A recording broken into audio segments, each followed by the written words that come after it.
దయచేసి చెప్పండి. చట్టం అందరికి సమానంగా వర్తించాలి కదా. అమారా ప్రసాద్ గారిని ఎందుకు లోపల పెడతలే? వాడు ఇట్లే మాట్లాడుతుండు కదా. ఇదే పవన్ కళ్యాణ్ గారు బహిరంగ సభలో చెప్పు చూపెట్టిండు కదా, ఊగిపోయిండు కదా, కొడతాము సంపుతామని చెప్పిండు కదా, జన సైనికులను కొట్టుండి సంపండి హింస చేయమని చెప్పిండు కదా. మరి వీనికి వర్తించే ఉపా చట్టాలు? నువ్వు జల్సా సినిమాలో ఏది నువ్వు క్లియర్గా చూపెట్టినావు కదా, నక్సలిజం మంచిదని. నేను చెగువీర ఆదర్శం అని చెప్పినావు కదా. మరి ప్రశ్న రావణ్కి అది ఆ సందర్భం లేకుండా, ఆయనకి ఆ ఇంటెన్షన్ లేకుండా నువ్వు కావాలని నీకు నచ్చినట్టుగా బిట్టులు కట్ చేసుకొని ఆ యొక్క చర్చని పూర్తిగా మిస్లీడ్ చేసే విధంగా చేసి ఏదో ఒక ఉపా చట్టాన్ని దుర్వినియోగం చేస్తే మరి అవే చట్టాలు మీకెందుకు వర్తించాయి? అంటే ఇక బ్రాహ్మణుడి నీతే వచ్చింది కదా. బ్రాహ్మణుడి భార్యను చూస్తే, బ్రాహ్మణుడి ద్రవ్యం దొంగిలిస్తే నీకు 7 తరాల పాపం తలుగును, లేకపోతే ఇలాంటి శిక్షలు వేయబడును, ఇన్ని కొరడా దెబ్బలు కొట్టబడును అంటే అర్థమైంది. మరి శూద్రుడి భార్యను చూస్తే ప్రసాదంగా నైవేద్యంగా ఇయ్యాలి, ఇంకా లాజికల్ క్వశ్చన్ అడగకూడదు, అది నీ అదృష్టంగా భావించాలి. ఇదేం న్యాయం? ఇదేం శాస్త్రం?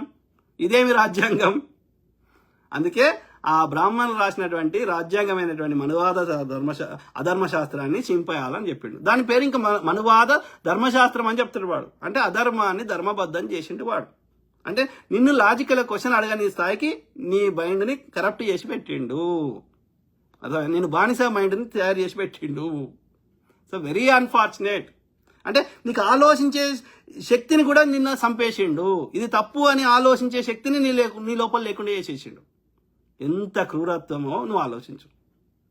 సో వీ నీడ్ టు, అంటే ఒక అంబేద్కర్ గారు, ఒక పెరయార్ రామస్వామి గారు, ఇట్లాంటి వాళ్ళు ఎంత ఒక ఈవెన్ మన యొక్క ప్రొఫెసర్, ఆయన పేరేది ఉస్మాన్ యూనివర్సిటీ ప్రొఫెసర్.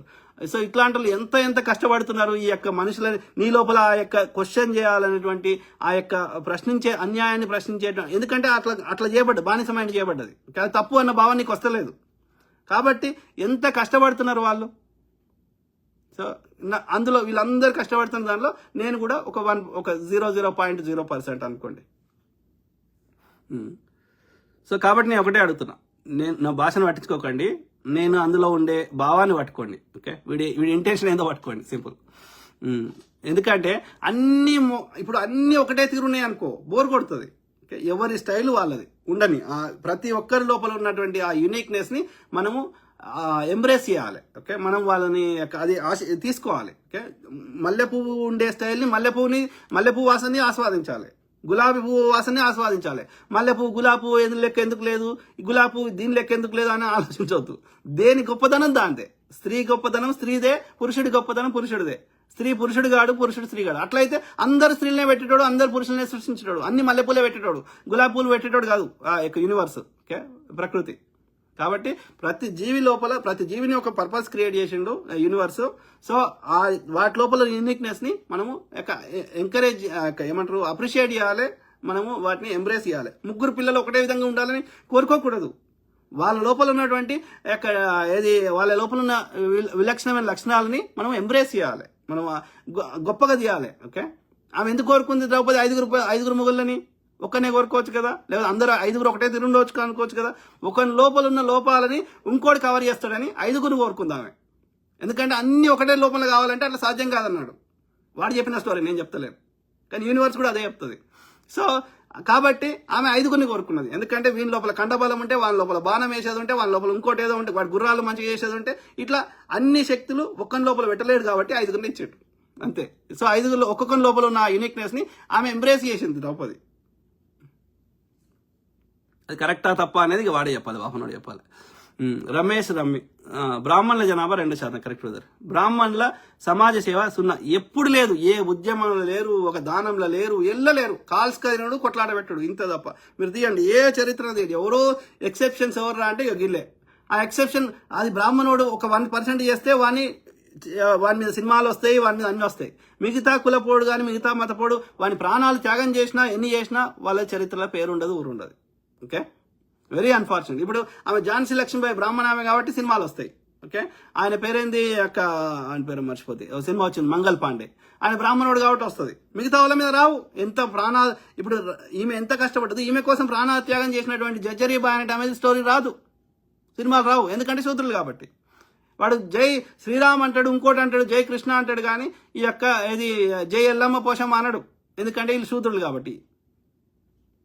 వివక్ష వివక్ష వివక్ష వివక్ష. ఎందుకంటే వీళ్ళు మూలవాసులు ఒకటేరు, మూలవాసులు అందరినీ ఏమన్నాడు, రాక్షసులు అన్నాడు. వాడు వచ్చేటప్పుడు దరిద్రం ఏంటంటే ఆర్యుడు వచ్చేటప్పుడు వాడు ఇక్కడ వాళ్ళ స్త్రీలను తీసుకురాలి, ఎందుకు తీసుకురాలేదు కానీ తీసుకురాలి. ఓకే, సో కాబట్టి లేకపోతే వాళ్ళు రారన్నారు, ఏమైందో అక్కడ. ఓకే, ఆ తెల్ల స్త్రీలు.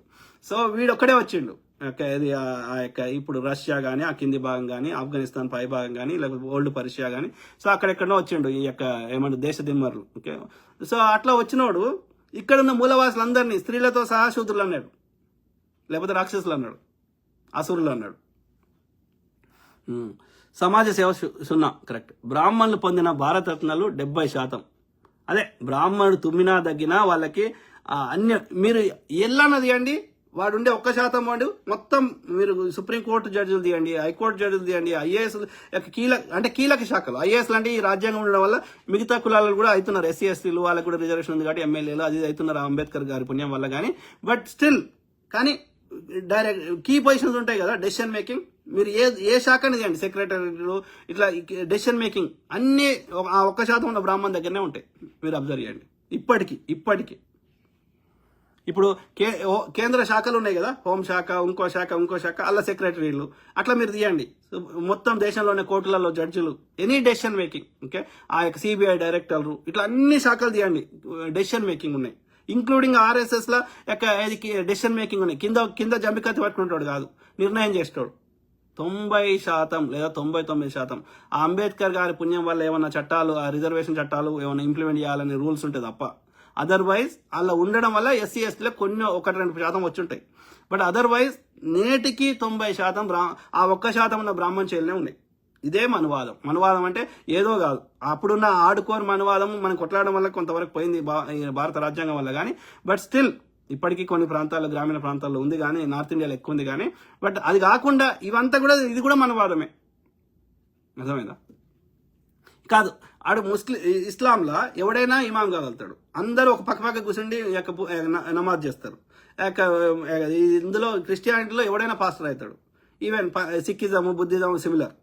కానీ వీడు చెప్తున్న సనాతన శక్తుల్లో బ్రాహ్మణుడు తప్ప వేరే కులపోడు పూజారి కాలేడు నేటికి. ఇదే మనువాదం, ఇదే చెత్త.